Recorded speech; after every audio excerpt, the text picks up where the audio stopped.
একুশে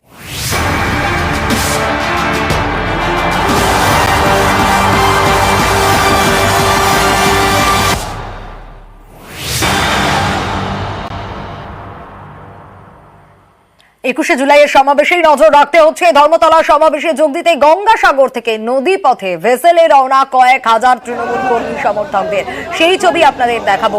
একুশের সমাবেশ এবং গঙ্গাসাগরে ভেসেলে করে আসছেন কর্মী সমর্থকরা, তাদের মধ্যে উচ্ছ্বাস নজরে আসছে তো বটেই।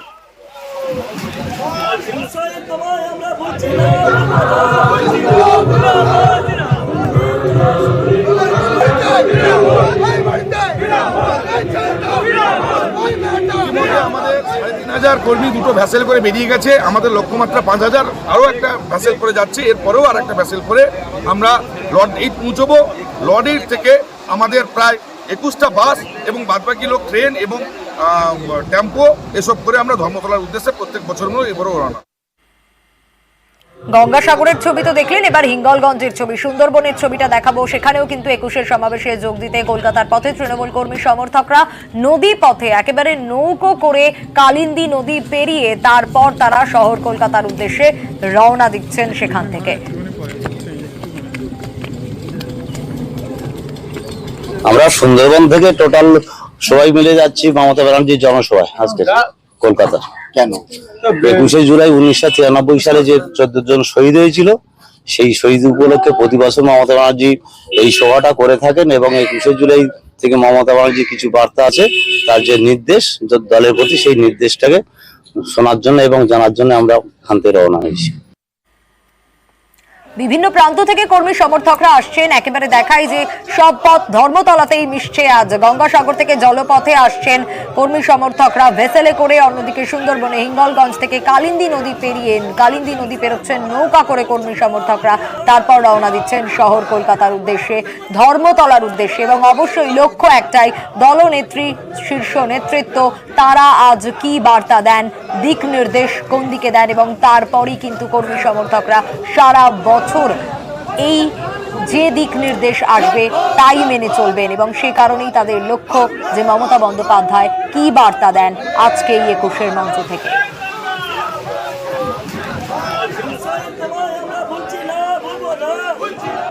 সড়ক পথে, জলপথে, রেল পথেও আসছেন কর্মী সমর্থকরা। একটু হাওড়া শিয়ালদার দিকে অবশ্যই আমরা নজর রাখবো। হাওড়ার ছবিটা আপনাদের দেখাবো। একুশের উন্মাদনা নজরে আসছে। রাজ্যের বিভিন্ন প্রান্ত থেকে কলকাতামুখী, ধর্মতলামুখী তৃণমূল কর্মী সমর্থকরা ট্রেনে একেবারে হাওড়া এসে লঞ্চে ধর্মতলার সভার পথে কর্মী সমর্থকরা। ছবিটা দেখাবো, দেবাশিস রয়েছেন আমাদের সঙ্গে। দেবাশিস, এই মুহূর্তের ছবিটা একটু তোমার কাছ থেকে জানতে চাইবো, কারণ রেল পথে বহু কর্মী সমর্থকরা আসছেন এখনো পর্যন্ত। হাওড়ার ছবিটা ঠিক কি? দেখো, হাওড়ার ছবিটা অবশ্যই সকাল থেকেই বহু মানুষ তারা রাজ্যের বিভিন্ন প্রান্ত থেকে ট্রেনে হাওড়া আসছেন এবং সেখান থেকে মূলত সকালের দিকে বেশ কিছু বাস দেওয়া হয়েছিল তাদেরকে ধর্মতলা পৌঁছানোর, এবং বেলা বাড়তে বাড়তে সেখানে লঞ্চ পরিষেবা, মূলত আমার যে পিছনের অংশ অর্থাৎ এখান থেকে ১ নম্বর, ২ নম্বর, ৩ নম্বর, এই তিনটি যে জেটি হয়েছে হাওড়ার ফেরি সার্ভিসের, সেই তিনটি জেটি কিন্তু শুধুমাত্র যারা ধর্মতলা বা বাবুঘাট যাবে তাদের জন্য রাখা হয়েছে। বাকি অন্যান্য পরিষেবা কার্যত বন্ধ করে দেওয়া হয়েছে। তার কারণ তৃণমূল কর্মী সমর্থকদের ভিড় এতটাই বাড়ছে, বেলা বাড়তে বাড়তে সেখানে কিন্তু এই লঞ্চ পরিষেবা, যেহেতু সকাল সকাল যাতে লঞ্চে বা হেঁটে হাওড়া ব্রিজ থেকে যাতে হেঁটে গিয়ে রাস্তা যানজট না হয়, সেই কারণে সেই সমস্যা তৈরি করছে যাতে না হয়, সেই জন্য কিন্তু আপাতত ফেরি সার্ভিসকেই গুরুত্ব দিচ্ছে তৃণমূল নেতৃত্ব। ফেরি করে তাদেরকে আপাতত পাঠানো হচ্ছে। তবে 8:30টার পর থেকে একাধিক দূরপাল্লার ট্রেন যেগুলি হাওড়া স্টেশনে আসবেন, এরকম মেদিনীপুর, বীরভূম বিভিন্ন প্রান্ত থেকে লোকাল ট্রেন, দূরপাল্লার ট্রেন আসবে। সেই ট্রেনের যে যাত্রীরা আসবে তাদের বলা যেতে পারে বহু সংখ্যক মানুষ, এখনো পর্যন্ত যেটা জানা যাচ্ছে তৃণমূল সূত্রে খবর, প্রায় 10,000 মানুষ কিন্তু আগামী 1 ঘন্টার মধ্যে তারা হাওড়া স্টেশনে ঢুকবে বিভিন্ন ট্রেনে করে। একদিকে ফেরি পরিষেবা, অন্যদিকে ছোট ছোট মিছিল করে হাওড়া ব্রিজের ওপর ফুটপাত দিয়ে সেই মিছিল চলে যাচ্ছে ধর্মতলার উদ্দেশ্যে। উদ্দেশ্য একটাই, জননেত্রীর বক্তব্য শুনতে হবে।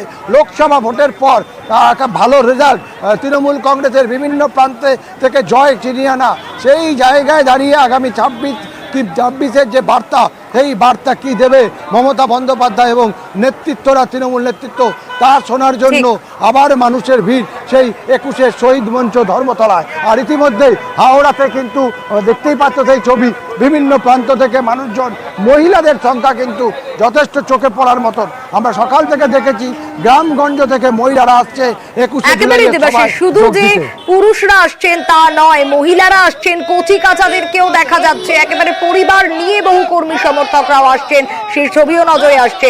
জলপথের ছবিটা আপনাদের দেখাচ্ছিলাম, এবার রেলপথের ছবিটা দেখাই, কারণ হাওড়ার শিয়ালদায় বহু কর্মী সমর্থকরা আসছেন এবং তারাও এসে ধর্মতলার উদ্দেশ্যে মিছিল করে রওনা দিচ্ছেন। তাই এখানেও বলা যায় যে সব পথ মিশছে সেই ধর্মতলার রাজপথেই।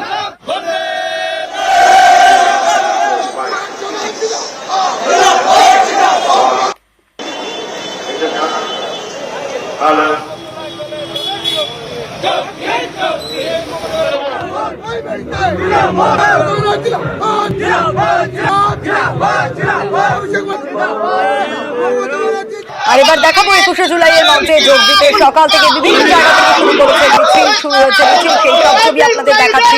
তৃণমূল কর্মী সমর্থকদের নিয়ে মিছিল রওনা বেঙ্গল কেমিক্যাল মোড় থেকে। মমতা বন্দ্যোপাধ্যায়ের মুখোশ করে শুরু হয় মিছিল, দেখুন। অনুপ রয়েছেন আমাদের সঙ্গে। অনুপ, 21শের উন্মাদনা নজরে আসছে এবং বেঙ্গল কেমিক্যাল মোড় থেকে যে মিছিল রওনা দিয়েছে, একেবারে আমরা দেখতে পাচ্ছি মমতা বন্দ্যোপাধ্যায়ের মুখোশ পরে রয়েছেন প্রত্যেকে। একেবারে চোখে পড়ছে, কারণ তৃণমূল কর্মী সমর্থক তারা কিন্তু সল্টলেক যে দত্তাবাদ, সেখান থেকে বেঙ্গল কেমিক্যাল হয়ে একদম পায়ে হেঁটে মিছিল করে কিন্তু একেবারে ধর্মতলার উদ্দেশ্যে রওনা দিচ্ছে। এবং সেখানে মমতা বন্দ্যোপাধ্যায়ের যেমন মুখোশ পরে আছে, অভিষেক বন্দ্যোপাধ্যায়ের মুখোশ পরেই কিন্তু তারা একেবারে 21শে জুলাইয়ের মঞ্চে যাতে একেবারে মঞ্চের সামনে পৌঁছে যেতে পারে, সেই কারণে কিন্তু তারা সকাল সকাল একেবারে দত্তাবাদ বেঙ্গল কেমিক্যাল এলাকা থেকে সরাসরি বেরিয়ে পড়েছে। এবং কয়েক হাজার তৃণমূল কর্মী সমর্থক তারা কিন্তু এলাকার যে কাউন্সিলর 38 নম্বর ওয়ার্ডের, তারই নেতৃত্বে কিন্তু সেখান থেকে মিছিল করে একেবারে সরাসরি ধর্মতলার উদ্দেশ্যে তারা রওনা দিয়েছে। এবং যারা কর্মী সমর্থক তৃণমূলের 21শে জুলাইয়ের মঞ্চ থেকে মুখ্যমন্ত্রী মমতা বন্দ্যোপাধ্যায় তৃণমূল নেত্রী তিনি কি বার্তা দেন, সেই বার্তা যেমন তারা শোনার জন্য মিছিল করে যাচ্ছে, তাতে আগে ধর্মতলায় যে মঞ্চ, সেই মঞ্চের কাছাকাছি ঠিক পৌঁছতে পারে মুখ্যমন্ত্রী মমতা বন্দ্যোপাধ্যায়ের যে বার্তা, সেই বার্তা শোনার জন্য কয়েক হাজার কর্মী সমর্থক তারা কিন্তু মমতা বন্দ্যোপাধ্যায়ের মুখোশ এবং অভিষেক বন্দ্যোপাধ্যায়ের মুখোশ পরে সরাসরি বেঙ্গল কেমিক্যাল থেকে রওনা দিয়েছে ধর্মতলার উদ্দেশ্যে। ঠিক সেই ছবিটাই নজরে আসছে অনুপ। বেশ।